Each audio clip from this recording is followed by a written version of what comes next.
afternoon, good evening, good morning, depending on you at YouTube. This man, always George Page, aka the Emperor of Female Body Talk, coming to you live on YouTube. Well, folks, it's the start of the first weekend of the new year. Can you believe it? We already went through, well, technically 6 days, because Sunday's the first, but then after that, it's so. But I hope everybody's enjoying the new year, and you're with your friends and family and all this. So here I have a lovely lady who just turned pro this year.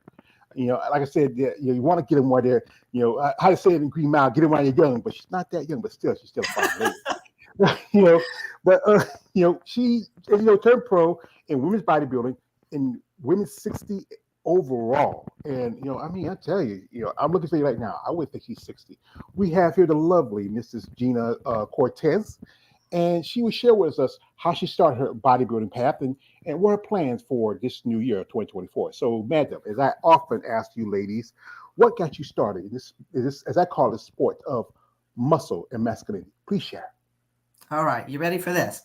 All right. So I've worked in the medical field for over 30 years, and I truly enjoy it. I have such a passion for health because of what I have learned throughout my career in the medical field. So when I started in the medical field, I worked in the physical therapy department, and I worked in the Fort Bragg, Fayetteville area.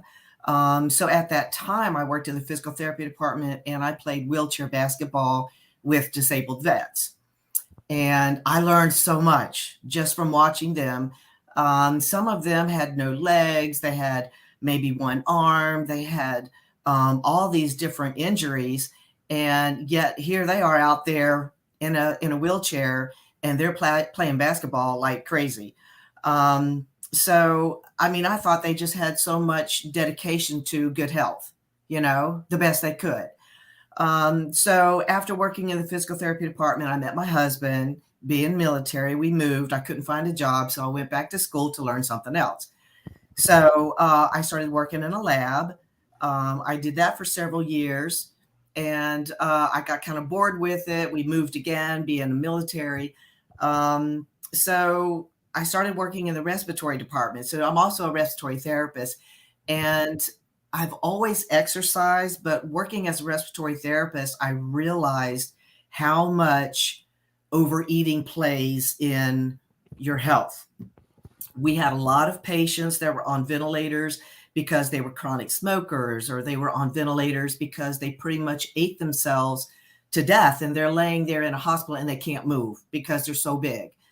When my husband and I moved to Germany, I couldn't find a job, and I was so disappointed because I'm a workaholic. I've got to do something. So I would go to the gym and I would work out, and that's when I started going back to school for my master's. And I would go in the gym, and one of the guys, he was a retired military. He lives in Germany. He came over to me and he said, you must be training. You're going to compete, right? And, it's something that I always wanted to do. And I always thought to myself, there's no way I'm going to get on stage. I'm too shy. I'm too modest. I don't have what it takes. And he said, it's not going to take you that hard. It's not going to be that difficult for you because you already have a good desire for good health. So it's so funny because this is how he put it to me, and I thought it made so much sense. He said, do you speak German? And I said, no, not really. I just moved there. He said, well, do you know anybody here? And I said, well, no, really, I don't. And he said, you got nothing to lose. He said, if you get on stage, because you're going to be competing with other Germans, he said, if you get on stage, you're not going to know what other people are saying. So they could be saying something good. They could be saying something bad. He said, you'll never know. None of your American friends are even going to know. So what do you have to lose? And so I thought, you know what? That's pretty smart. That's actually that's a good way of thinking about it. So when I was working on my master's, my classes in Germany were like 1 o'clock in the morning, 2 o'clock in the morning, 3 o'clock in the morning, because of the time difference. I was on online classes, but the classes were here in the States. So they were early in the morning for me. So I would do my class. The gym opens up at 5 o'clock in the morning. I would go to the gym and work out. And I found that working out, getting on the treadmill, lifting weights, I could think better. My mind was clear. I could remember better. I could remember what I was studying. I could process thoughts about what I was learning, and it was like a win-win situation. So I started, training for this competition, and I went to my first competition really with no help from anybody. Okay, it was just me and my husband. We were Googling information. My master's is in nutrition and human performance, so it was right up my alley. So I started eating right and doing all these different things. So my first competition, I was terrified. I was in my 50s and I was competing against 21-year-olds. And it was so funny because I thought, you know what? I'm not going to win. I'm here to have fun. It's just a learning experience. It's just all about the experience and having fun. It's something I always wanted to do. I'll do it one time and I'll quit. I'll just do it and say I did it. And so, I'm looking at all these women and they're just stunning. They're beautiful, And so I'm walking around telling them how pretty they looked and, oh my God, you look so good. And I was just so excited to be a part of it, just to be there, So I got on stage and I'm competing against all these people and they're so much younger than me. And I won. And I was floored. I was like, oh my God, I don't believe I just won. I just won this competition. So at this time I was starving because when you're training for competition, you're eating and you're eating and you're eating and you're exercising like crazy and you've got all this energy. But when you get on stage, you actually look your best. That's the best you're going to look, but you're at your weakest because you're dehydrated and you're exhausted. But all I kept thinking about was when this is done, I'm getting me some pasta. I really wanted some lasagna so bad. So I won the competition and then I went down to the basement where all the, competitors were, and I was getting my stuff together and I was going to leave. And the judges came down to the basement and they were looking for me. And they said, you're staying for next show, right? And I'm like, oh, no. I'm good. I got my trophy. I was happy. It was like, okay, this is done. I'm done. I'm going to go eat. And they said, no. There's another show this afternoon. You got to compete. So I thought, oh no, being an American, you're overseas. It's like, I really didn't want to, I didn't want to look bad because here I am. It's like, okay, I won my trophy. I'm done. So, I said, sure, why not? I'll stay. But I was so hungry. I wanted some pasta so bad. So, a couple hours later, I did the second show. And before it started, in walks this woman who, to me, it was like she's a zombie, man. She was in incredible shape. She was like 6 foot something. I'm only like 5'1". I'm real short. And I thought, okay, well, this is going to be the last of my competitions. I'm done. And so I went out there on stage with her and a couple other women, and I won again. And I couldn't believe it. I just couldn't believe it because I'm like 20, 25 years older than they are. I was shocked. So after the second show, I had one of the German trainers who owns his own gym, really, really nice guy. He came over and wanted to know if I would be a part of the German competition team. And that's really where I got my feet wet. I ran with it. I thought, you know what? I could do this. And it was fun. And so my husband and I got to tour Germany with the German competition team for 2.5 years. And it was wonderful. Yeah, that's went all the way to Germany. Oh, and you speak, you say Deutsch? No Deutsch? So, bisschen Deutsch. Sehr bisschen Deutsch. Yeah. My German I learned from watching World War II movies or Hogan's Heroes. So that's right. Oh, I remember those shows. Yes. Yeah. And, to compete over to another country, because I know Germany is very popular. It's very popular bodybuilding. I know we become good friends. Her name is Tisha the Tigers Thomas. She's over there. She lives in Germany. I know I recently a lady who I interviewed a while back. She also moved to Germany because I think it's just I think in the last few years when I've talked to ladies from those part of the world, so Germany and Romania, because as you know, some parts of that country was under the Soviet Union. Right, and bodybuilding really has become a very explosive because I think how someone spaced me because of guys like Arnold and and Stallone, Rocky, those guys really, get people interested in bodybuilding, especially Arnold. And I was watching your interview, and we're going to play that interview for folks where she made a comment, and we'll talk about it after the interview. It's a great little interview she did. And this is why, I know you guys always want me to get these ladies, this, that. I get the people who wants to come on here and share the story, and this is what my channel is about. So we're going to show this interview she did right after she got her pro card. And it just tells you she's really very passionate about the sport. So we're going to pull it up. I'm going to pull it up in a bit. It takes a while, folks. Bear with me, folks. And we're going to add it's about to start. And here we go.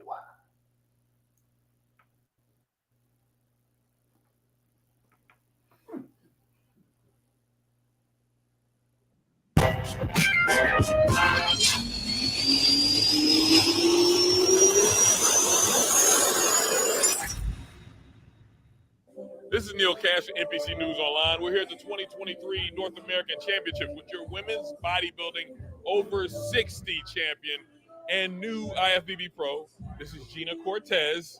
Ginna, congratulations, over 60 champion. Oh, and it's amazing. This is a dream. This is a true dream. And I've been saying for years, age doesn't matter. Age doesn't matter. How long have you been in training? I started this when I was 15. Started lifting weights when I was 15. Okay. In the backyard. In the backyard. Yes. With cheap Walmart weights, Was it like the sand weights or whatever like that? Yes. My brother and I, we used to figure, we tried to keep up with the military PT test. Serious. Wow. 15 years old. How old are you now? 60. I'll be 61 in November. Okay, so 60 on the nose. That's like 5 decades or something, 4 decades, whatever it is. I don't know what my math be messed up. That's crazy. And how long have you been competing? About 8 or 9 years. I started in Germany. You're military or something? My husband's military, yeah. We actually got to tour Germany several years. Yeah, it was awesome. You competed in Germany your first time? Yes. And we're hooked. Oh, I loved it. Yeah. I never thought I would get hooked, but I thought, if I got on the stage, my German is very, very, very small. So if they said something bad, I would never know. And I got hooked on it, and I just loved it. And did your husband compete as well, or did you guys do it together, or was this just your thing? He doesn't compete, but he is my go-to person. I couldn't do this without him. I mean, he does my meal prepping. He makes sure I'm on time. He's scoping out my competition. He's keeping up with everything for me, and he's my best friend. I could not do this without him. Well, that's awesome. And how many national shows, how many shots at this did you go? This is the first time I've done it in the States. Oh, really? Yeah. I went to the German Nationals 2 years in a row. I'm in the Flex magazine, the German Flex magazine. And I always wanted to do this in the States. And this is my first time. So I am so excited. Well, that is exciting. Congratulations. Thank you. What does the future hold now? What can we expect from you now? What's next? Oh, I want to do the Arnold. I do. I want to do the Arnold. So we'll see. So Ginna's about to come out swinging. Yeah. Oh, yeah. Oh, it's go time now. Now you're stepping things up a notch. All right. So anybody you want to thank? Obviously, I know your husband. Anybody else? Jill Durham, I mean, she just helped me through everything. She did my food prepping for me. She got all my meals and what I was supposed to be eating, and then my husband cooked them all for me. So it was like a combination. And my children, my daughter April and her husband Jose, my son William Perry, and all the support that I have gotten from them throughout the years has just been awesome. Right, so accomplishing something like this at your age is an inspiration, right? So is there anything that you want to say to anyone out there, maybe any like tips or any advice or anything like that you want to give to the people at home? Don't starve yourself. That's the worst thing you could do. Eat. I eat so much food, it's crazy. I'm eating and I'm eating and I'm eating and I'm still losing weight. Yep. Eat as long as you train hard. Yes, you got to train though. They go hand in hand. All right, well, good luck in the future. I'm sure we'll be seeing a ton of you in the future. Yes, thank you so much. All right, this is Neil Cash, Mrs. Cortese, NBC News. We out. Thank you.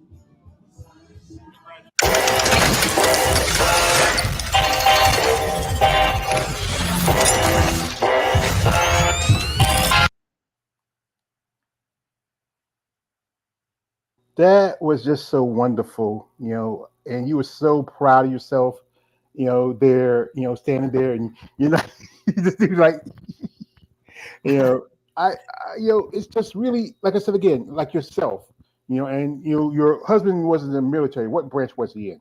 Or still He's in? in the Army.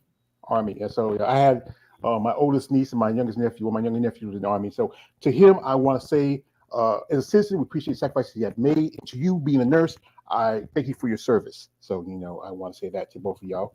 And to do what you're doing when, especially, he has to go here and go there and you have to travel with him and still find the time to work out and have a passion for bodybuilding. That's really got to be tough. Well, it's not that difficult now that my children are grown and out of the house. Right now it's just my husband and I. Our kids are older. We've got 9 grandchildren. I have my oldest granddaughter actually graduates high school next year. So, and when they come to visit, I leave work, I come home, I pick them up and I take them to the gym and we work out together. And it's great. It is. It's great because I'm setting the example for them. So being in the military and moving around, the only thing that has made it different for me, because I am a spouse, is that as a military spouse, you kind of have to reinvent yourself every time you move. So when I started in the medical field, I worked in the physical therapy department. We moved, couldn't find a job. I went back to school. I started working in the lab. I ran the lab for the doctor's office. We moved. I got bored doing that job. I went back to school. Now I'm a respiratory therapist. Went to Germany. I couldn't find a job there. So I went back to school again. So now I have 2 masters. And I've got a lot of experience in the medical field. So really what I do now, because I do have such a passion for this, because I've worked in the medical field long enough to see what happens to our body. And we only get one. We get one body and that's it, But I've seen what happens if you don't take care of yourself, if you don't walk, if you don't do something for cardio, and you don't have to go out there and run miles and miles and miles every day. Trust me, I'm 61. I don't go out there and run 5 miles every day. I used to, but I don't do that anymore because it's bad on your joints over time. So I just do steady state cardio. I just get on the treadmill. I've got a treadmill behind me. If I'm not at the gym doing it, I'm on this treadmill in my house. But it's all about eating right. You know what I'm saying? It's a combination. So what I do now is a job, which is still in the medical field, but now I'm on the preventative side. I work with, it's the Armed Forces Wellness Center. It used to be called the AWC. So I help the military, I help their spouses, and everything I do is free. It doesn't cost them a penny, and they can set an appointment with me. I start taking clients at 5:30 in the morning. I get off at 2:00. So, and the gym is across the street. So it works out perfect for me because I could actually do my job. And then during lunch, I go to the gym. My supervisor goes to the gym, and one of the other guys I work with, we all walk across the street and go to the gym together. So we're there for about 55 minutes. And then we walk back across the street to where we work, and then we go back to work. So it's perfect the way things are set up for me. So, I mean, I'm very blessed. I really am. I'm very blessed, but I do have a passion for fitness because after being in the medical field so long and seeing what smoking does, or if you drink too much, or if you eat too much, or you don't eat the right things, it really affects everything. It affects how you sleep. It affects how you think. It affects everything about you. It affects your personality. It affects the decisions that you make. Yeah, I can understand because I have medical issues. Some of it's genetic, some of it's a little bit my fault. I am a bit heavier. I used to be a lot heavier because one point my mother, she was sick and I was taking care of her. And right after she died, I was around almost at 500 pounds. And then when I said, you know what, I don't have nobody to take care of but me now. So I started to change some things. It's one thing is that food is both, as a bodybuilder, you should know, is both a tool and a weapon. Yes. Yes. And especially for somebody who's not a bodybuilder, a person like that. It's just like a while ago, I took a friend of mine we went out to do some stuff because she wanted something to do, and she was hungry, I was hungry. We stopped by Burger King, and I ate one burger, my brother ate the burger, and he had to eat my fries. But it's just, like I said, it's hard, especially, just to find the right foods to help your body. And I can tell you, it's just the temptation. It's one thing. Like you like that when you compete that show, you say you want some pasta, you want some lasagna, but then that lasagna can you can't eat it all the time. Every now Right, and then, right, like right. So it's not like I do testing on people. That's what I do for my job. I test them. And the test I run is the metabolic test. And so what that does is that will tell me, like right now, while you're sitting there, you're burning calories. You're not eating anything, but you're still burning calories because you're breathing and your heart's pumping blood. So I can tell you how many calories you're burning right now just sitting there with this test. And then the other answer that it gives us, it tells us how many calories you burn for lifestyle. So that's like you walking around post, walking around, leaving your house, getting in your car, checking your mail, walking around Lowe's, Walmart, that kind of thing, right? And then, you're going to burn so many calories for exercise. That's what I calculate, what you need for your exercise. So let's say I weighed 200 pounds. Let's say I weighed, 200 pounds. If I get on my treadmill and I walk for 45 minutes, I'm going to burn so many calories because I weigh 200 pounds, right? Well, I don't weigh 200 pounds now. Let's say I weigh 130 pounds. So now if I do the same amount of time on that treadmill, I'm not going to burn as much because I'm not carrying around as much. So in order to get the same burn, I've got to do something else. Maybe instead of doing the treadmill, I'll do the elliptical, or I'll do a mountain biking, or I'll go run, or you know what I'm saying? So it's the concept of knowing what you need to eat, when you need to eat it, and how much you need to eat. It's not that you can't eat cheat meals. You just have to know when to eat them and when not to eat them. Does that make sense? Yeah, I think it does. Like, you got to choose a time you want to. Like, I know Right. some ladies. I know a while back, a lady who I've become really friendly with. I sent her a package, one of my packages, and she asked me, "Was there food in it?" Because the coach told she's gonna have a cheat meal. I said, "Nah, I don't have the food in there." And then, like for her birthday last year, I sent her a package with some food. They said, "Oh, George, thank you." She just competed. Her name is Andrea Sauer. Shout out to Andrea. And she was so happy because she know what some of that stuff she can really use, especially for a cheat meal. Right, right. But yeah, like this afternoon, like I said, I was with my brother to go shopping. And I had to take him to. He went to Walmart. I don't walk around Walmart too much. I ride a little buggy because I can tell you right now, arthritis in my knees real bad. I got one of my knees is about. I got knees like Stone Cold Steve Austin. Never seen Stone Cold wore the double braces. That's how my knees go. Yeah, and I do try to get out. I used to go work out at Planet Fitness. I do the ellipticals. I hate the elliptical. I used to do the stationary bike because the one that's sitting down. That's good for your knees. And also I did the treadmill. I hadn't been back for a while because some stuff happened. Some stuff was going on. And I just couldn't get back as I wanted to. But yeah, I can understand the fact is what it takes and the decisions you have to make when it comes down to food and health and all of that. It's a lot. We have a comment for somebody, and usually I don't post these, but this is from Mike Boyce, and Mike has a question. He says, bicep flex. Well, no, unless you said please. So don't have so. This thing is, I don't post these too often, but just because Mike said it. But the fact is, guys, if you come on here, please ask if you like. Please just say please. Don't just like bicep flex and like a question. Oh, come on. So we're not going to do it. Forget about him. So anyway, we're going to jump into her social media a bit, and check out some. You want to follow her? Her social media stuff is in the description. Check it out. Check out her channel. If you're someone in the military is interested with her plan and it works for you, especially I know a lot of military people get out and it's hard to. I just interviewed with a young lady a couple of days ago. She's a former United States Marine Corps a listed person, and she competes in figure, and she's also a pro. And I've interviewed some ladies like who I've become friendly with who are in the military, still in the military. So if you're interested in following lovely Mrs. Cortese, her social media stuff in the description. But I got a rule, and this is no offense to you, Ginna.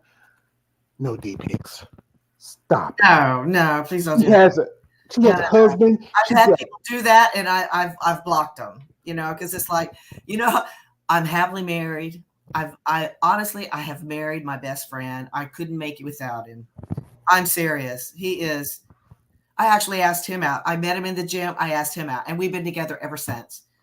I never thought I would do that. It's like, Well, like I say, guys like this are like we see like ladies like you, Ginna, especially short and puffed and buffed up. They get a little tickle in the pickle, so they get a little excited. But it's just weird. So we're gonna get some social media. You know my roof guys, and we're gonna look at some pictures and stuff and check out here. And here she is. This is Yep, see, that's where I work. and that's cool, And what was like when you came back and to your job and you had that car? What were everyone was saying to you? What were we talking? Oh, they were really proud of me. They really were. And it's so funny because one of the guys that I work with, I was actually supposed to go and do the Arnold competition that year. That's what I was supposed to do. But my flight got delayed. It got canceled, so I couldn't go. And so the guy that I worked with, he was really sweet. He actually ordered me a little miniature trophy that said, "You're a pro," and he ordered it from Amazon. And I thought, oh my God, that is so incredibly sweet. Yeah. I know it was really sweet. So when I actually came back with my pro card, they were like, "We knew you were coming back. We knew you were coming back with your pro card." So, it was really nice. But I've been doing this for years, Mm-hmm. But after competing in Germany, see, there's the Arnold. We actually made it to the Arnold, but I didn't get to compete. So I know, was it that last year they was canceled the show last minute? Yeah, they did. Because I think the promoter Jim Limore, he passed away and had to get somebody else to organize it. I know. Yes. I did an interview with a lady. Her name is Teresa Upton. She competed. It was only 4 ladies at that show. Yep. And each of them, and there wasn't enough to get a pro card at the amateurs. And it was. I don't know what it's going to be like this year, because maybe now this time get everything straight. I'm a fan of Arnold, but we'll talk about stuff I feel about him later on. And here she is. This show was this? That was in Germany. Mm-hmm. That is one of my first shows in Germany, and it's so funny because when I did that one, oh my God, I got down to like 110 pounds. And I actually lost muscle getting down to 110 pounds because at that time I thought, you know what, I've got to be 110 pounds. But you learn things as you go, and you find that, really I didn't have to be 110 pounds, but I thought I did. So I lost a lot of weight to do that show, but I lost a lot of muscle at the same time. Yeah. And you competed North Americans. I know a couple of ladies who I did interviews, and one lady who also become really funny with. She also earned her pro card in North Americans. That's Amanda Schnooks. Shout out to Amanda. Also, Hannah Hussein and also Brittany Parrish earned their pro cards at this show. And it was. I think you competed in the same class with Hannah, I believe. Okay. Yeah. It's I've done women's physique, and I've done women's bodybuilding, and it's really kind of interesting because with women's bodybuilding, they don't, because I'm looking for shows to do this year, and for women's bodybuilding, they don't really offer a lot for women my age doing bodybuilding. They just don't, because there's not a lot of women my age that really want to still keep putting on muscle mass. But they have more for bikini and figure and fitness and physique. So I'm debating now if I want to do physique or if I want to do bodybuilding, but I'm going to do the Tampa show, which is in August. Mm-hmm. That's because that shout out to Tim Gardner. He's one of the few promoters that still give a stage for women's bodybuilding. We did lose. Yes. He did drop Puerto Rico last year, and it wasn't on his list, so I think he's not going to come bring it back. There's also, if you follow someone like Linda Murray has a show in Atlanta, which is the Linda Murray show, where they have do masters and open for women's bodybuilding and physique. Because you're in Alabama, you're not too far from Atlanta. Exactly. I was looking at that one. Too. Yeah, and the thing is, there's a lot of women in your age group that compete more in masters. There's one lady who I become really funny with getting. She does both masters, and most likely she does masters, but sometimes it's open, and that is Melanie Horton. Melanie is just, I think she's 50, gonna be 59 or 60 this year, and this is Melanie right here. And yeah, she looks amazing. Yes, and she looks amazing. She's competed in, I always call the silver age, about the silver age of come close to the bronze age of bodybuilding. That's what she turned pro around about the 90s, and she competed. She only one show that was the Miss Olympia around that time in '99, and then she took a step back. She had her kids and got married, and she came back around about, I think, 2015, 2017, and she competed at the Arnold Schwarzenegger Classic. And this is where we're going to talk about the Arnold. As you know, as a kid, I'm a fan of Arnold. I watch the movies. Yeah. I do my Arnold impersonation because I'm a fan of Arnold. And you know, and it's not a Toma, it's not Arnold. But Arnold has pushed out most of any of the women's bodybuilding divisions. He does not. No, and I don't know why. Well, this is why I was told it's about not people say people didn't want to see it. So the thing, I went to my first bodybuilding show in Savannah back in 2022, and when you buy a ticket, you buy a ticket for particularly for evening and also the prejudging, and then you also have tickets for if you have a pro-am show, you have tickets for the amateur shows. Now, if I'm buying a ticket, and this is about and I come to see, okay, I'm just going to see women's bodybuilding, I can walk out and do the other divisions.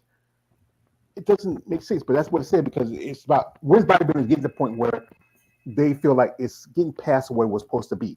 That's what Physique was created. Yes. But if you look at the divisions now, like Melanie, she is a Physique competitor.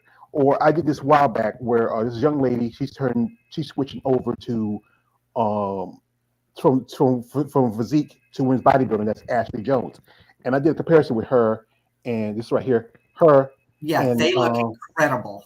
Yeah, because that's Margie Martin on your left, my left, your right, and that's Ashley on your left, my right, or how you say it. And you wouldn't think one is bodybuilding and one is Physique.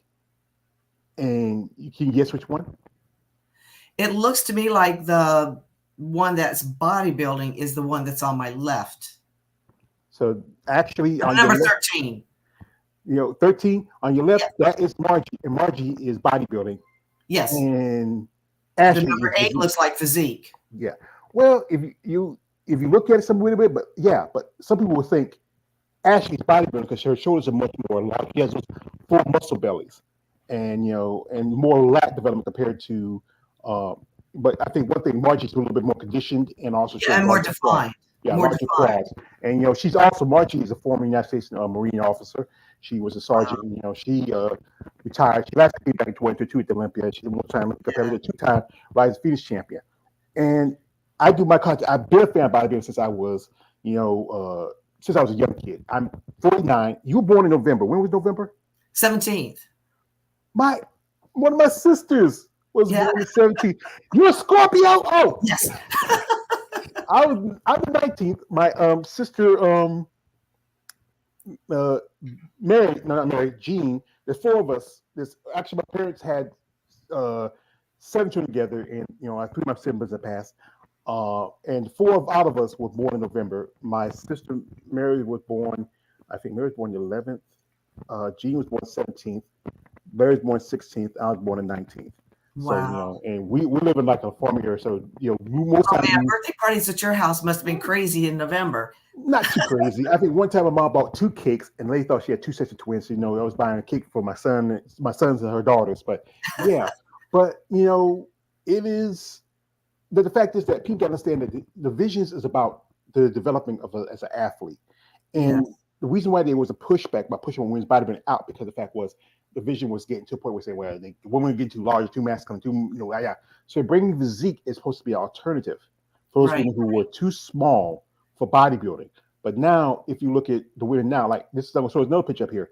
This is the current Physique champion, Sarah Vilgas, if you recognize her, and this is the 2-time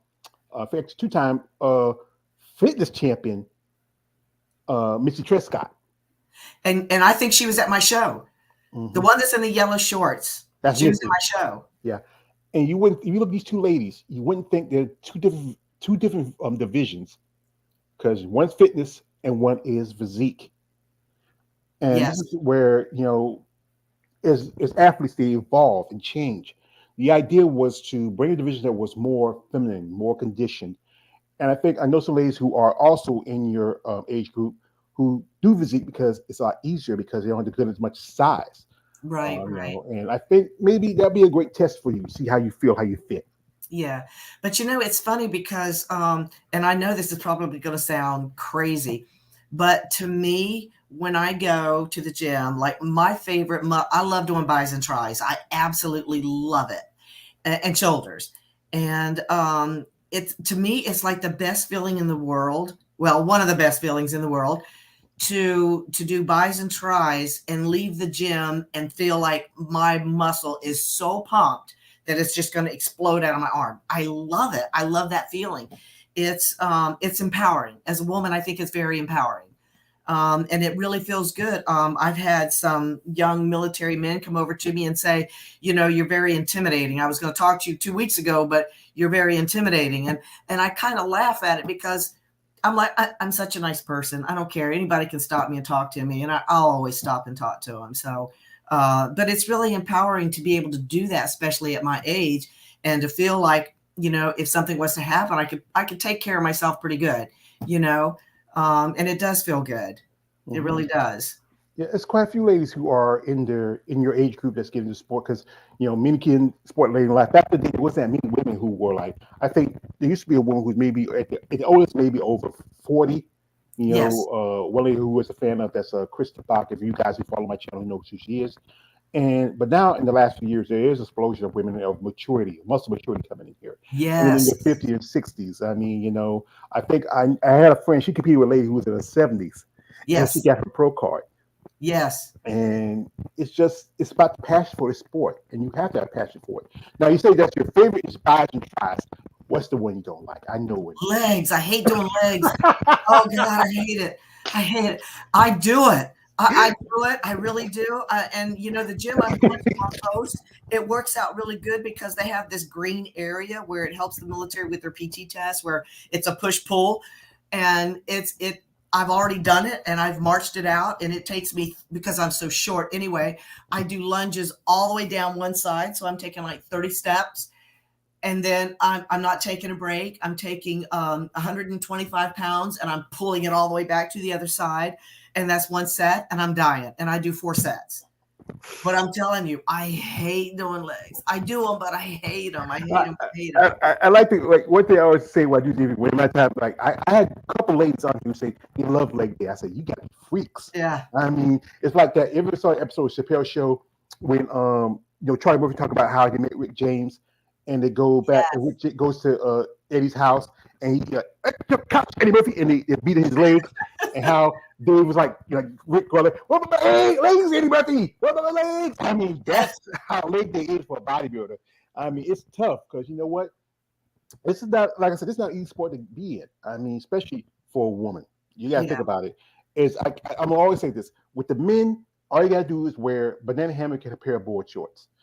With the women, you have to be presentable, because the thing is, there's always been a push for more femininity for women's bodybuilding. You have to have your hair done, your makeup done, your jewelry, you know, your nails. See, I don't wear nails. I have no nails, and I hate acrylic fingernails. I hate them. So I don't wear them. But when it's time for, you know, you to do the show, everything has to look just right. Everything, because it all matters. And it's really funny too, because I've seen some girls that for their very first show, they'll buy a really cheap suit. And when I say a cheap suit, I mean something that's like maybe less than 300. That's really a kind of a cheap suit. They're pretty, but once you get on stage, you start having issues with them. Yeah, you know what I mean? Apart and stuff like that. Yeah, I mean, like some of the studs will fall off. So, I mean, unless you have a really good person that's going to make your suit, or if you can go with recommendations from other people, you know what I'm saying?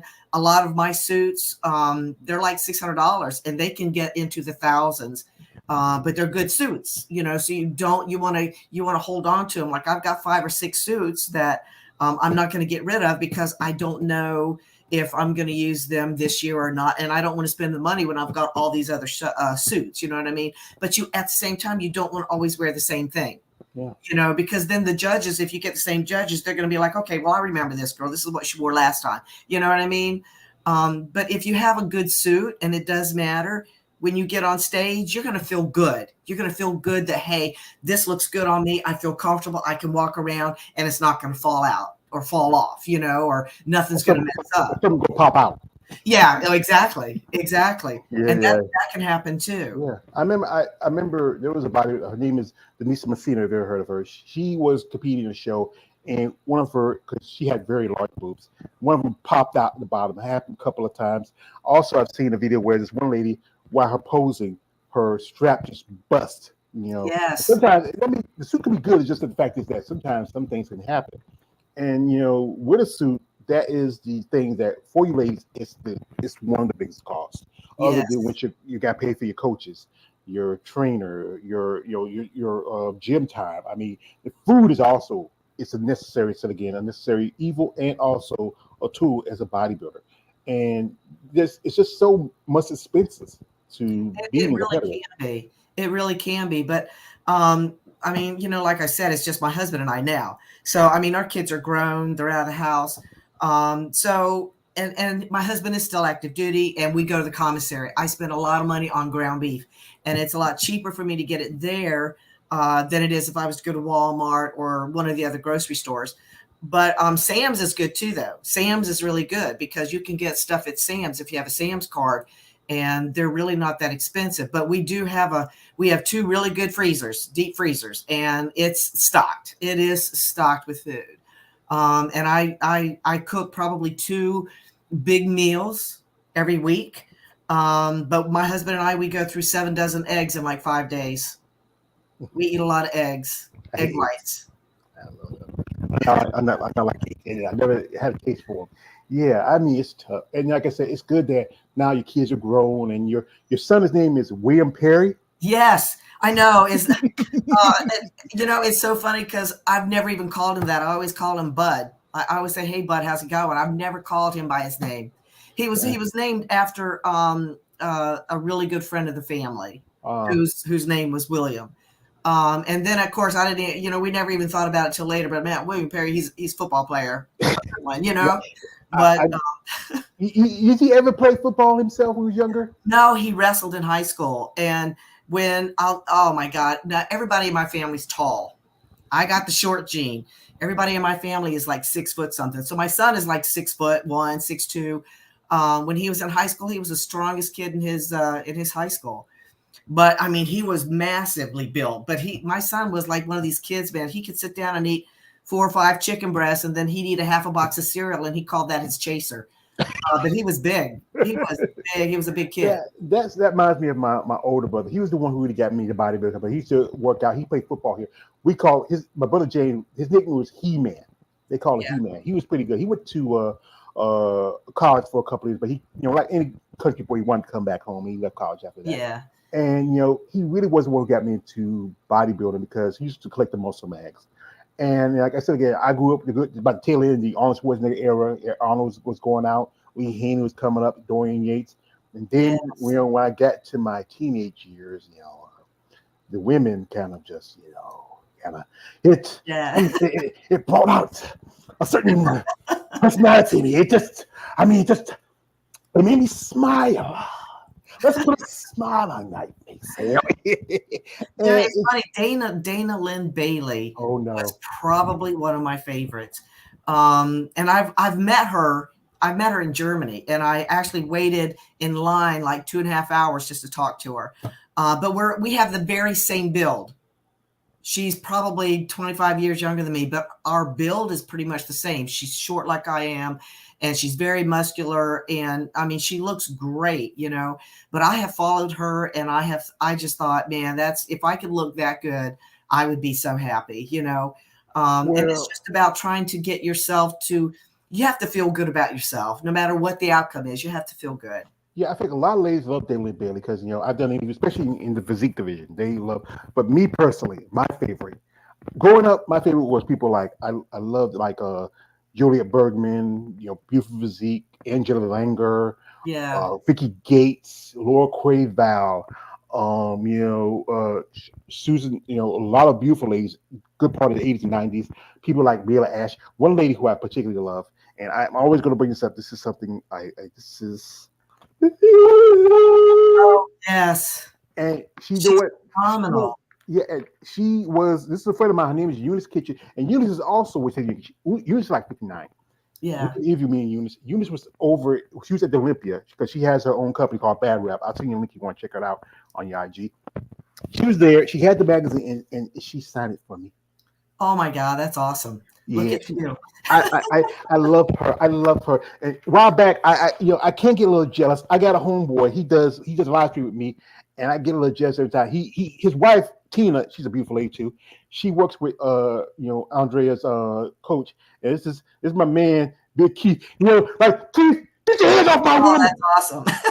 I know he's my brother. I love him. He's my brother, but he has his hand all over my woman. I oh, I'm sorry. I'm calming down. I just Calm down. This is the lady I interviewed. Also, her. That's who I interviewed a couple of days ago with Andrea. That's Yeah.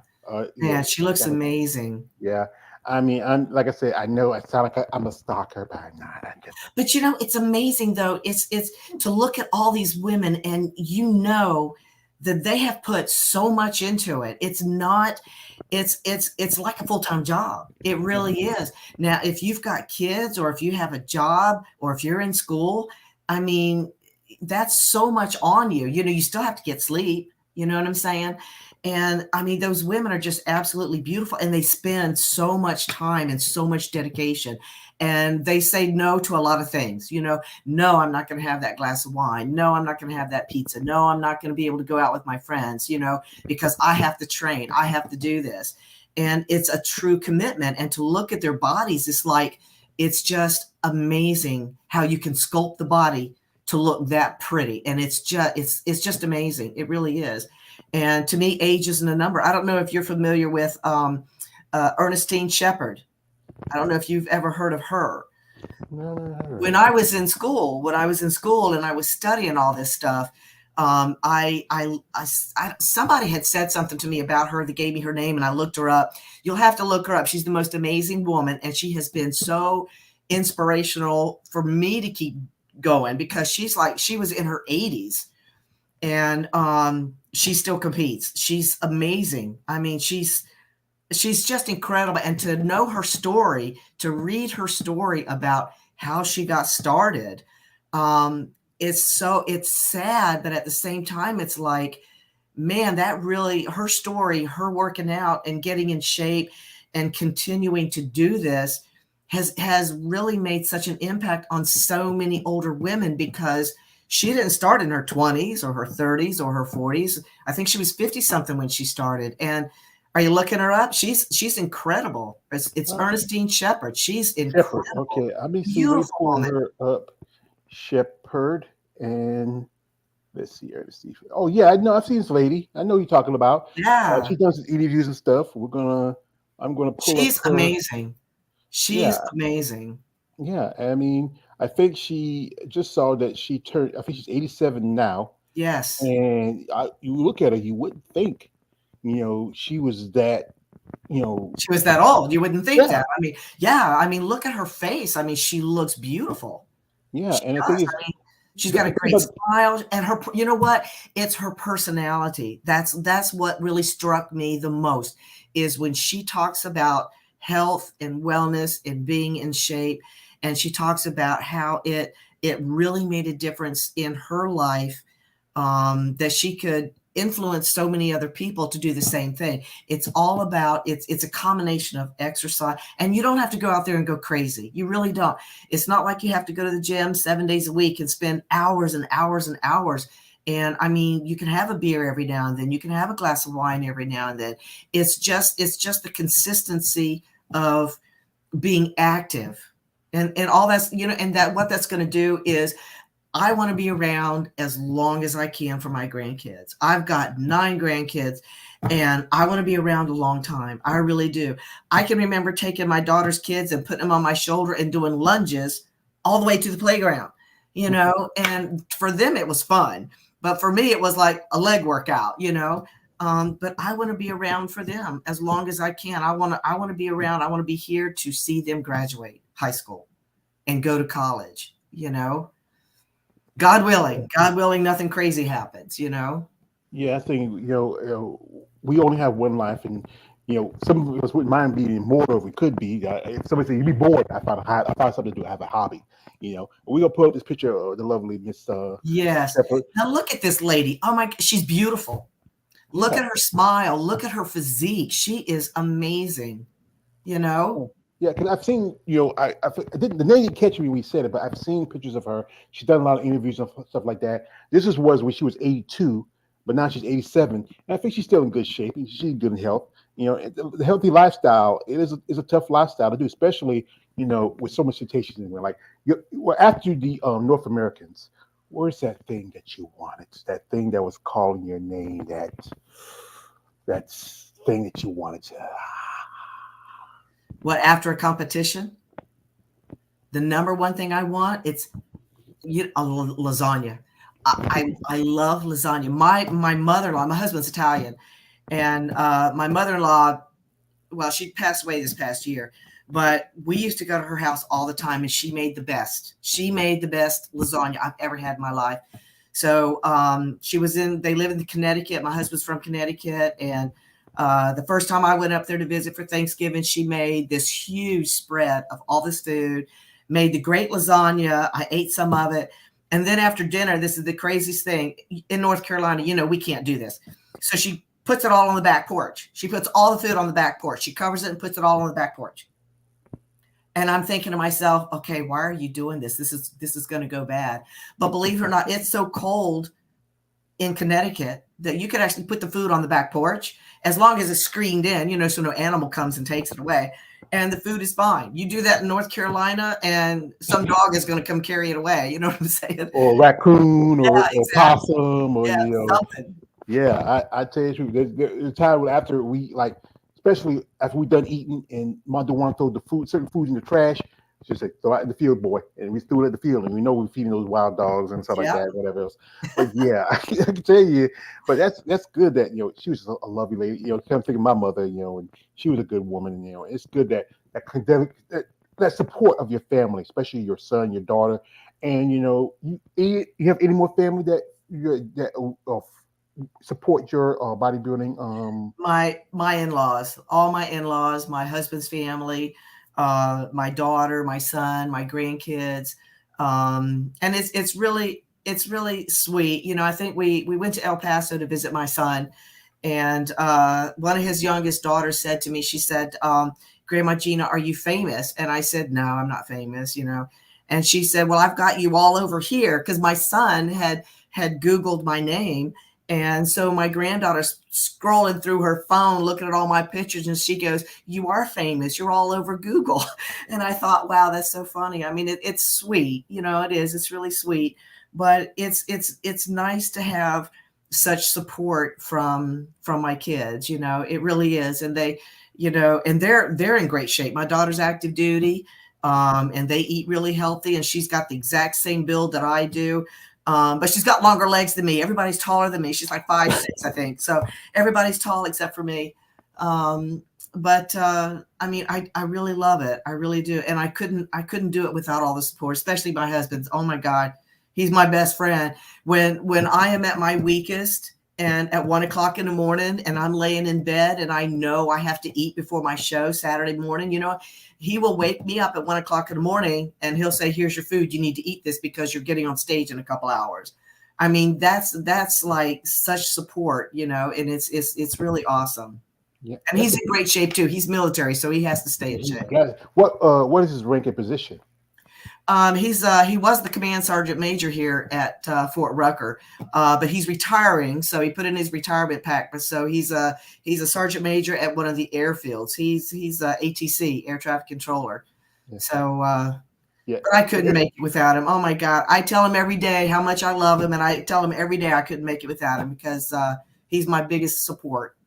Well, like I said, we appreciate the sacrifice Sergeant Major and yourself have made for his country, and that's good. That's good that you have it. Because sometimes ladies say that one lady, she told me that only person that likes her bodybuilder is her grandma. The rest of her family don't talk to her. Yeah. I know, like we talked about earlier, how sometimes you can't go out with your friends and stuff. Yeah. I know one lady told me how she was invited to a wedding for a friend's daughter, I think a daughter or something like that. And she had to bring her own food because at a wedding you always say what you want, steak, chicken, or fish. Yeah. And she couldn't eat any of it, so she had to bring her own food. Even couldn't eat the cake. But yeah, you have to have a true passion for the sport. I mean, a lot of people get into it thinking, especially when you're young, I'm gonna make a Yeah. lot of money. I mean, like, you don't make much money. Sometimes you don't make money at all unless you get sponsorship. People that Yeah. sponsor you. I mean, and I talk about this quite often because I'm gonna admit it, I am a muscle per schmo, and there are certain sites that are set for, especially since bodybuilding is a very big fetish. If you look at the community of bodybuilding, you look over here at the men's division, like men's open bodybuilding, they have a bigger fan followership because, and this is if you know anything about the pimping game, men's bodybuilding is the bottom bitch. They bring in the money for Right. I mean, that's true. promoters and yeah, That's sponsors. true. Yeah, and then you have divisions like wellness and bikini, which is I call the TNA divisions because they're aesthetically more pleasing Yeah. Right. by the mindset because women still feel some of these women. And I got a friend. She told me she's been approached by girls in bikini about using steroids like that. But it's just that when you look at divisions like women's bodybuilding, physique, and even figure, it's a different look. And I think it's only like a fan base is for you ladies. It's like about men, and we talk about how I tell the guys no dick pics because some guys they are general fans. But one way some ladies to make money for themselves, especially after competitions, they do, as I call them, and this is no offense, they call them you have a son, he was going to those ages, Yeah. the meet websites, as I call them. But there's those sites are dedicated to recognize you ladies, but also it's a way to make money because a lot of ladies do photo sessions after the shows, and it's just because the cost of being a competitive bodybuilder is so expensive. And if there was a better way for y'all ladies to make money, I think there should be. What would you want to see for yourself as an athlete if it was like more profitable for you? I never really looked at it like that. I really didn't. I mean, it was not, and even still to this day, it's not like, I mean, if I was to make a lot of money doing this, that would be great. It really would. But I just have such a passion that I want other people to live a healthy lifestyle. I really do. I go above and beyond to help my clients, and they don't have to pay for anything. I honestly love my job. I love what I do. Now, if I could do something in fitness to where I was going to make a lot of money, that would be great. But at the same time, it's like I have such a passion for this that, I mean, even people that, are not in the military, that are friends of my friends back home in North Carolina, they will shoot me an email. They'll give me the information on that, like their age, their weight, what their goals are, what kind of stuff do they eat. And I still go out of my way to help them. Am I going to charge them? No, I don't. I really don't, because stuff like that is so expensive. It really is. So, if you're, I've just been really blessed. That's all I can say. I've been really, really blessed. It doesn't cost me anything to go to the gym. I make enough money doing the job that I do now to where I can go out there and buy all this healthy food that I need. So if I could just keep one person from going into the ICU and having a tube stuck down their throat because they're dying, you know what I'm saying? If I could just help one person, then I feel like I've done something good, and that makes me feel good because that's really the ultimate goal for me. Mm-hmm. Yeah, it's good that you have that goal, and people need to understand that this is a really it's a passion sport, and at the same time it's a poor man's sport. Yeah. And you don't have a passion for it, don't get into it thinking, okay, I'm gonna do this, do that. Do it because you love it and you like it. Yeah. We have here one of my followers. This is my man Warrior 2000. Just came through. He says, "What division is Ghana?" Got her name wrong. Said Ginna Cortese in. Well, she earned a pro card in women's bodybuilding, but right now she's on the fence where she wants to go for this year. As you know, there's more opportunities for physique because they do have a little more shows. Yeah, there is. And, it wasn't that long ago. Like we didn't have that many shows, but if you haven't seen the schedule yet. I haven't scheduled one yet, but I'm actually looking at it. I've been looking at one for like the last couple of months. And they just came out with the list for this year. Mm-hmm. They just came out with it maybe sometime this week. So the one that I'm really looking to do is in Tampa, Florida. So it has in my age group, they have women's physique and they also have bodybuilding, but I can't do both. Well, being an IFBB pro, you can't do both. Well, actually, this is about masters. You can do both, but you have to pay because when you compete in masters, you have to pay. I know a lady who was Eunice who helped me get the magazine. You can do both because they give you that leeway in masters. Yeah. There's a show and Gary used a show called the Masters World Championships up in Pittsburgh, and some ladies who I've known have done both physique and women's bodybuilding. They give you that leeway in masters, but you have to pay for it because when you become, even though you're a pro, as a masters, you have to pay interest fee. Yes. Yeah, and you have to pay also if you want to double dip in divisions. Both. You can't do that, but it's going to be coming money out of your pocket. See, and that's what I did in Pittsburgh. Yeah, because if you think about it, I don't know if Gary will definitely have the Masters Championship. There's the Masters Olympia, but that's in 2025 because that was last year. But Jake, and every time I say his name, Jake Wood, the guy who saved women's bodybuilding. Yo, Jake, I want that money. I want that gun. I can't help it. Every time I hear his name, I don't know a lot of brothers named Jake. So anytime I hear Jake's name, I got to do it. I got to do the Denzel from Training Day with Ethan Hawke. Also, this from Warrior says, so sorry I mispronounced your name, Ginna. So we thank you. Apologize. That's okay. Yeah. Everybody does. That's okay. Yeah, because most of the Gina's like, Gina's like two, and you got two N's instead of one. But but like I said, I always say, like, if you seriously think about it, I think the list they put it out last year, like end of December. I think it's not always complete. There's more opportunities. You can do masters, or you can also do open. Open, you can compete for free, but the masters, if you want to double dip, that's a little more money got to come in the pocket. Fee. Yeah, it is. It's an extra fee. Mm-hmm. It's crazy. But like I said, this is a great sport. I'm a fan of it. I wish there was more opportunity, especially for you ladies. I do too. Unless you're a bikini competitor or wellness, those will get a little more opportunity. But this is people need to understand about bodybuilding. This is a sport you have to have a passion for. You have to be focused. It's not easy. No, you have to get up in the morning. You have to eat this, eat that. And a lot of people, the mindset of most people, especially the everyday person, thinking, okay, I got to take this pill, that pill, that pill. Oh my gosh. I'm eating so much food. And, a lot of people, even like we get a lot of clients in sometimes, and they'll go, well, can I just do a lot of protein powders? And I always say, well, protein powder is okay. There's nothing wrong with it. Really, there's not.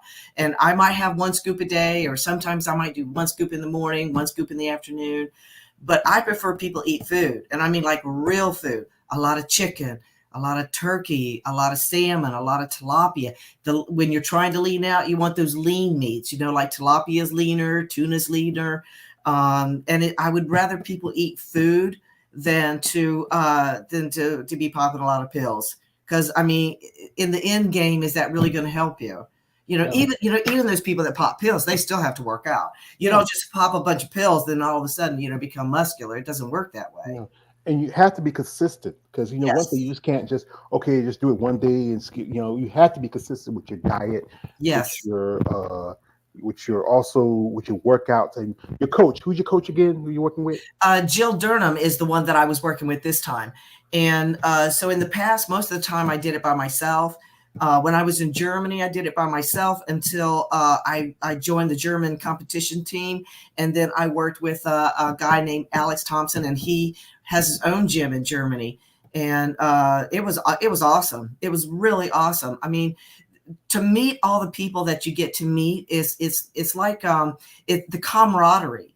You're with a lot of people with the same passion, doing the same thing.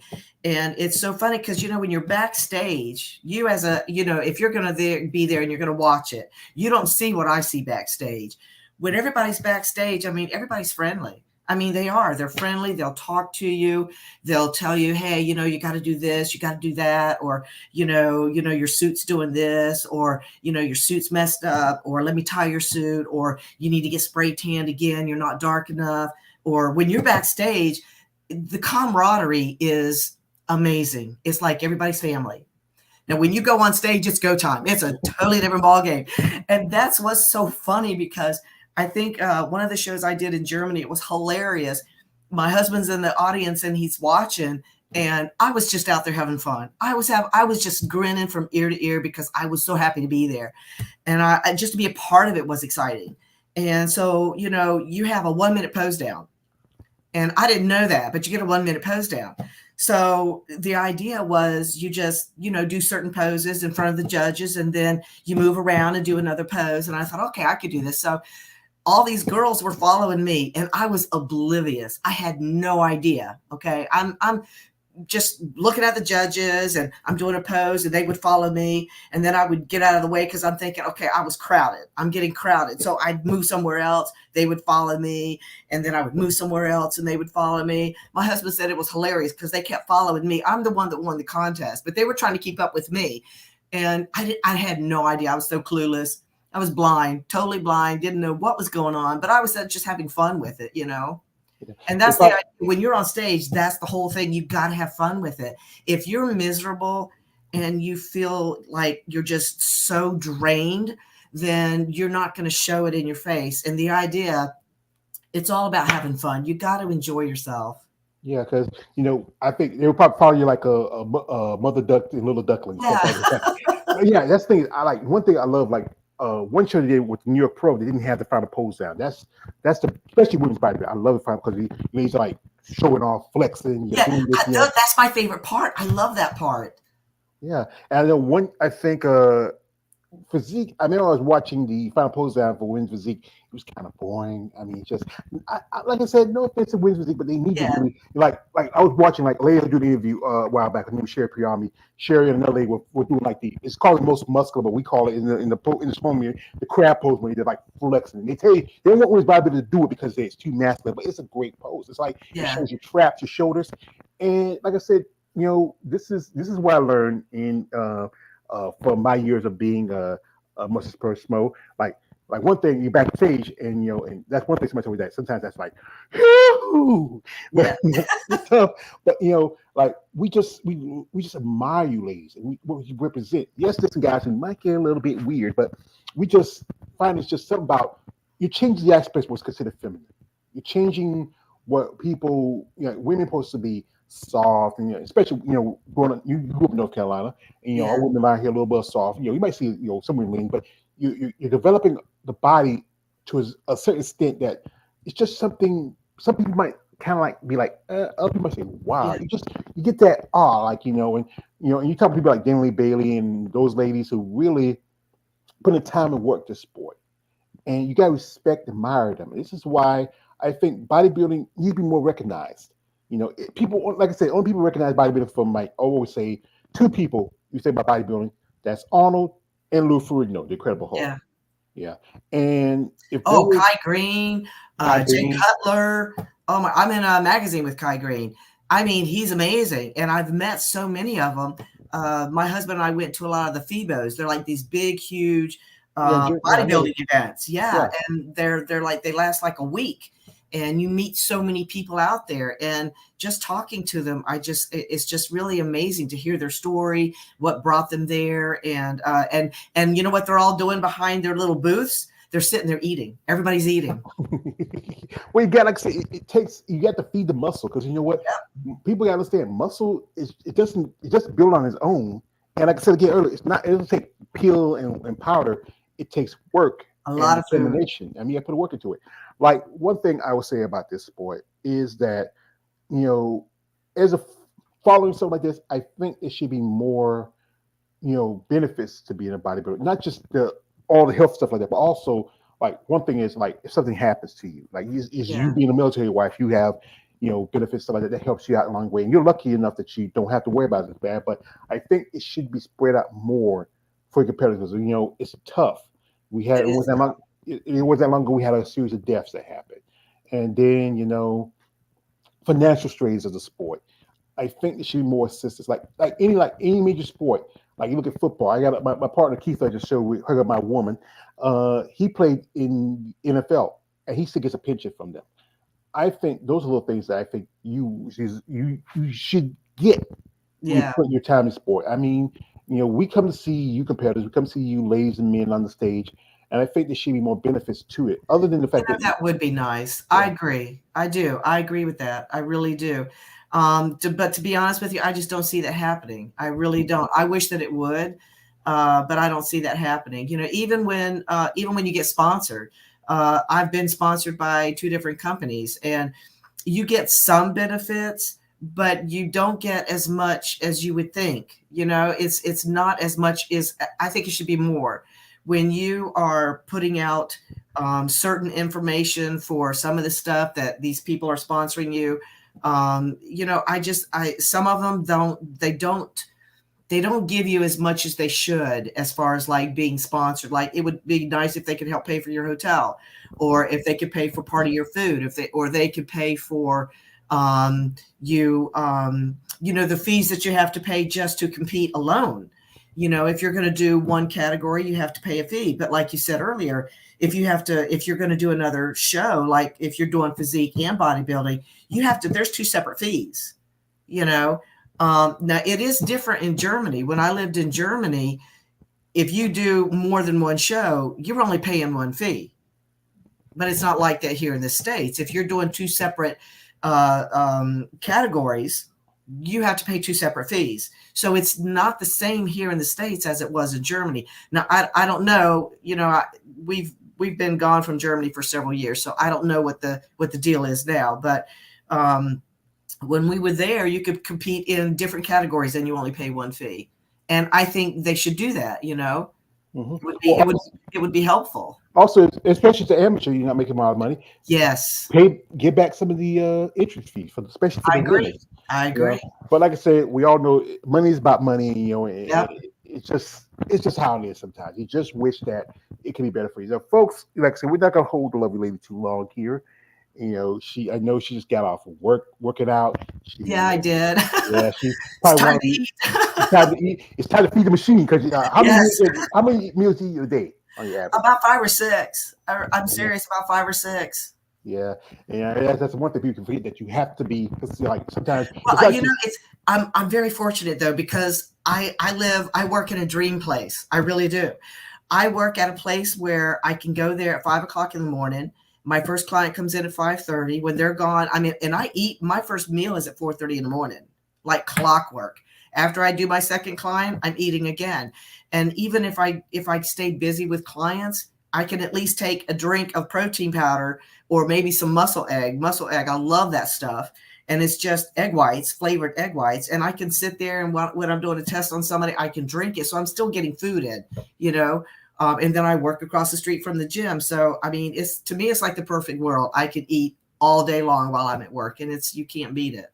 Not everybody's fortunate enough to do that. Well, like I said, you have a blessed, life, because you know what? You got a great job. You got a great husband. You got support family. Some people don't be that lucky to have that. I know. I think, it's good that you have all of that, because you know what?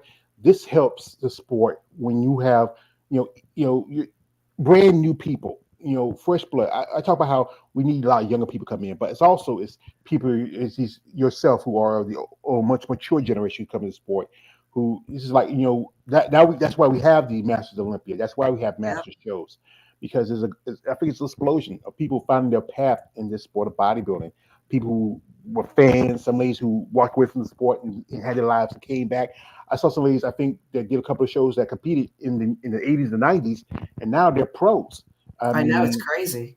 It's crazy, but it's where now I think it's the perfect time, because now the sport's realizing that bodybuilding is not just for who's young, who's hot, whoever like that. It's those people who have a love and passion for it. Yeah. So but this is why I love doing content like this and talk to you ladies like yourself, who are just really are just black. How best way to say, bright-eyed, bushy-tailed. Yeah. And just see, that's an old phrase. That's an old saying. Well, like I said, I'm not that young of a man. I used to say like this. One of my favorite characters was Val Kilmer from Doc College, and said, "No, sir, I am my prime, but now I'm not much in my prime anymore." So I love it. But yeah, it's just, I think, like I said again, you have to truly love this sport from the fan point of view, because like I said, I'm still outside of stuff. I'm still learning. And from what I've said, like I said, doing interviews like this with yourself, and I've gone in friendship with the ladies in this sport, they really tell me stuff that I think people don't understand what it takes to be a bodybuilder. And the people on the outside need to understand that this is a sport that it takes a lot of time and work to get to the next level. I know people's idea of bodybuilding is always the steroids, but there's more steroids in sports like football, basketball. There is. Even I know a friend told me that even ballerinas use that stuff. Yeah. But you know what? You have to put in the work and the time to do this sport. Yeah. Not able to do it. Like Ryan Coleman says, everybody wants to be a bodybuilder, but no one wants to lift this heavy ass weight. Exactly. My favorite saying when I talk to people is you got to embrace the suck, because it's going to suck, especially if you got to do cardio and you just don't feel it. You ain't feeling it today. But I always tell myself, how can I encourage my clients to do it and expect my clients to do it if I don't do it? You know what I'm saying? So when I go to the gym, a lot of my clients see me in there and they like, okay, well, I see her in here. I see her doing this, And so when I go in there, I'll joke around with them sometimes and I'll say, I know you could do better than that. I know you can lift more than that. If you're only lifting 5 pounds, I know you can do more than that. You're cheating yourself, But no, there's certain times where, you're just not feeling it. And believe it or not, those are the days that I have the best workout. And I don't know why. I don't even know why, but it's like, oh, I really don't feel like doing this. And for some reason I go over there and it's like the best workout I've had. And it's great, but sometimes you just got to embrace the suck and push through. It's like one of my favorite quotes from it is from Sly Stallone from Rocky Balboa. It's not about how hard you can hit. It's about how hard you can take the hits and keep moving forward. Yes. That's how Wood is done. Hey, yo, Adrian, It's sad to kill Adrian in that last movie, but that's it. But I think, if anything, when you get into this sport, you have to be aware. And this is another quote. I like quoting movies. You don't need by now. My favorite quote is from my favorite movie, Batman Begins. Liam Neeson's Ra's al Ghul, aka Here in Car says like this: "Be aware of surroundings of all time. Never Yes. give up sure footing for a killing below." And people need to be aware of what they get themselves into sport. The time you have to put in, the sacrifice you have to make, the money you have to spend, especially the money. Yes. The mental and physical aspects of this sport does see. Also, as people say in the audience, when we see you, men and women on the stage, you're all vascular, you're shredded, everything's popping, you're grainy, you got the muscle bellies going on crazy.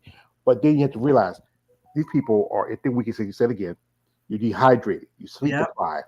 But the mindset of, like, especially the schmoes, like this is a saying that I heard a long time ago, and I often repeat it: when you ladies rock hard, we'll rock hard. So but it's true. It's true.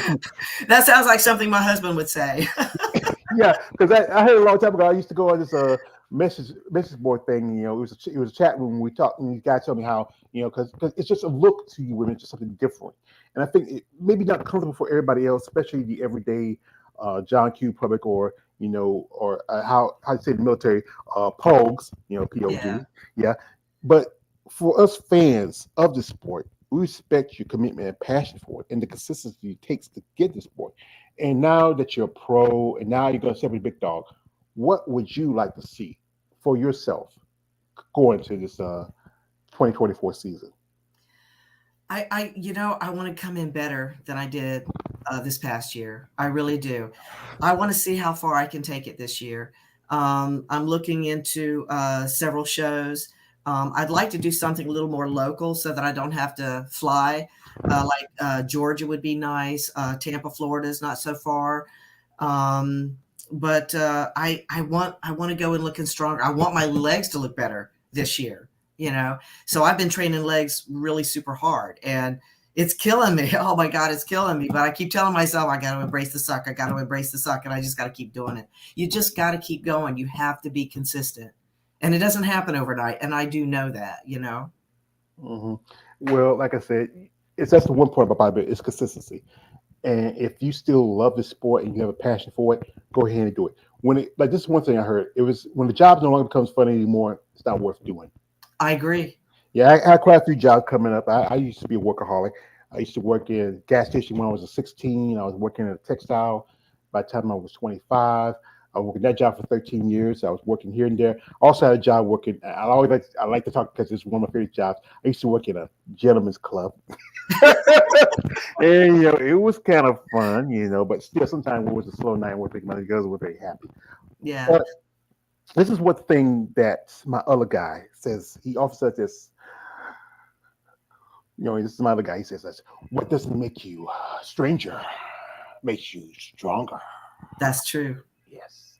And And folks, we're going to end this off here because we have this. We got to thank the lovely Mrs. Ginna Cortese coming through here and share her story. Wish her best of luck in 2024. Thank you. We're hoping that, as I think the list is not complete yet. You might add a few shows, but I don't know because especially women's bodybuilding. But there's still, I think, some ladies in physique are like in your age group. Some want to do, but I think because you're growing, developing as a competitor, that's why a lot of women want to do a bodybuilding.